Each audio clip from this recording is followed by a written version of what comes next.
Hey BookTube, welcome back to my channel. So October is going to be a very busy reading month for me. There are two major reading events taking place, Victober and Sherlocktober.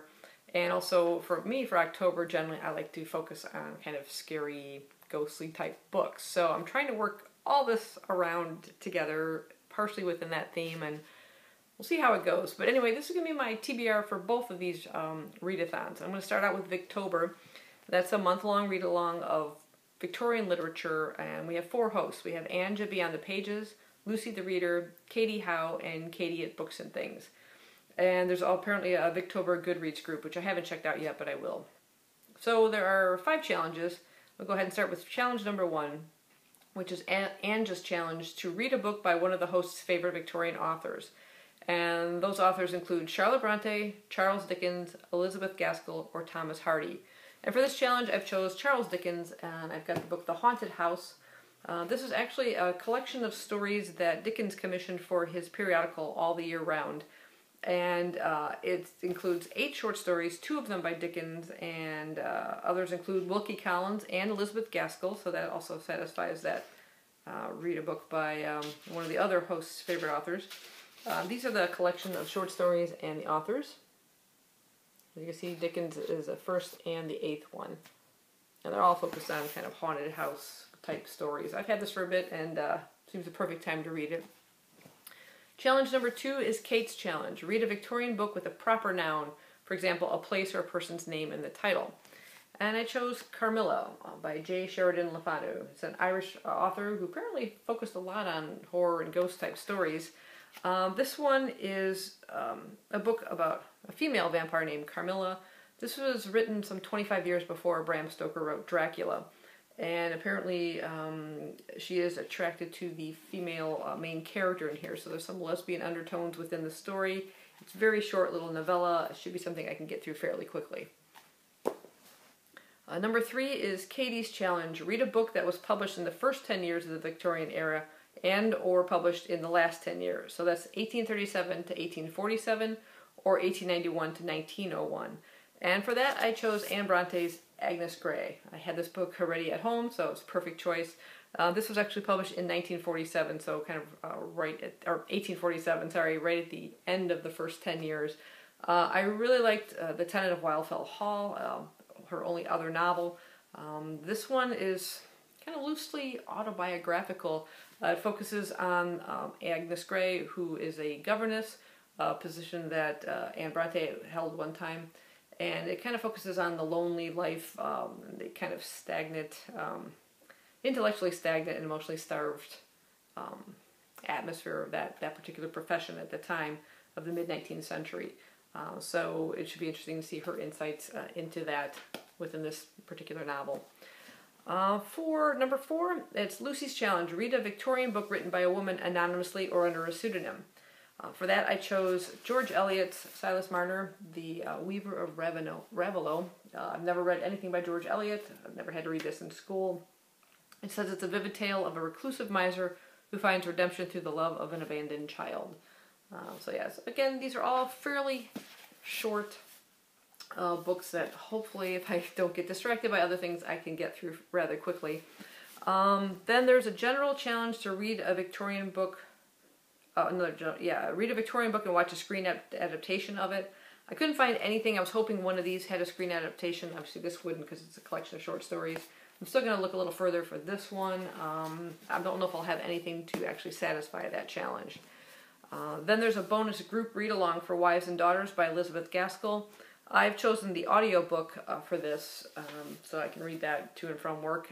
And the particular version I chose was the one read by Prunella Scales. For those of you who aren't familiar with who she is, she's an actress that appeared as Basil Fawlty's wife on Fawlty Towers. So I'm interested. From what I saw on audible.com, it got some pretty good ratings for the narration. So apparently she does a fairly decent job of it. So I'm looking forward to checking that one out. Now, in addition to that, I also have on my Kindle a collection of Victorian ghost stories that I downloaded at one time. And it's the Wimborne Book of Victorian Ghost Stories. There are actually 9 volumes of this. I know the first one has some 20 short stories within it, including one by Elizabeth Gaskell. And it says introduction by Alistair Gunn, and they're annotated, and they have little snippets of biographical information about each of the authors. And I know the first 3 books in Kindle are available for $1.99, and the rest of them are only 99 cents, so it's a really great deal. So I'll be hopefully dipping into the first volume. I don't know if I'll complete it in any way, but it would be nice to kind of at least get some of those in to get a little bit more ghostly feel out of my Victorian reads for the month. So this is what they look like. That's volume 1. Make it flip. There we go. Volume 2, 3, 4, 5, 6, 7, volume 8, and finally volume 9. You can go on Amazon and see like the various authors that are listed in each volume, so you get an idea. And if it's maybe short stories you already own, you could bypass certain volumes. But they're so inexpensive, it seemed like such a great deal, I didn't want to pass up. Moving on from there, we have Sherlocktober. This is being hosted by Steve Donahue. During September, he had a couple of read-alongs for 2 of Arthur Conan Doyle's novels, The Sign of Four and The Study in Scarlet. Kind of missed out on those, sadly. But he is going to be continuing the read-alongs of Sherlock Holmes, and he's nicknamed it Sherlocktober. Very kindly overlapping Victober. Thank you, Steve. You're trying to kill us here. Okay, so anyway, he has chosen a selection of various of the short stories, and including 1 novel. So, week 1, we're going to be hitting A Scandal in Bohemia, The Red-Headed League, A Man with a Twisted Lip, Blue Carbuncle, Speckled Band, and Copper Beeches. So it looks like we're averaging about 6 short stories a week. Then week 2 is The Silver Blaze, The Cardboard Box, Crooked Man, Greek Interpreter, Naval Treaty, The Final Problem. Week 3 is The Hound of the Baskervilles, so we have a whole novel for that week. Not very long. And then the final week we have just 5 short stories: Empty House, The Dancing Men, one of my favorite, Solitary Cyclist, Abbey Grange, and The Solitary Stain. Now, it is a lot of reading. For the Sherlock Holmes stories, I'm going to be dipping into this particular volume. This is the original illustrated Sherlock Holmes. It contains 356 original illustrations by Sidney Paget. One of the reasons I really like this edition. I love the illustrations throughout. Just about every page has these little spot illustrations, and sometimes slightly larger. But it is not a complete collection, sadly. It has just 37 short stories and 1 complete novel. So it is drawing from the Adventures of Sherlock Holmes, the memoirs, and the Return of Sherlock Holmes, and then it has The Hound of the Baskervilles in it. I'll mostly be using this for some of the short stories. For any of the short stories that are missing in that edition, I will be pulling up my complete Sherlock Holmes, my Barnes & Noble leather-bound edition. This is quite nice too. It doesn't have the illustrations, but it does have everything in it. It has all the 4 novels, including A Study in Scarlet, A Sign of Four, The Valley of Fear, and The Hound of the Baskervilles. And then it also has the Adventures, the Memoirs, The Return of, and the Case Book of Sherlock Holmes, and His Last Bow. So there's a lot more short stories within here. This one has a full page spread, where this one is sort of double columned, kind of like a newspaper. But for the novel, The Hound of the Baskervilles, I actually have a Penguin English Library edition of that. So that'll be a little bit easier to lug around with me. That'll be the one major challenge with reading the Sherlock Holmes books, is I don't have anything kind of nice portable like this.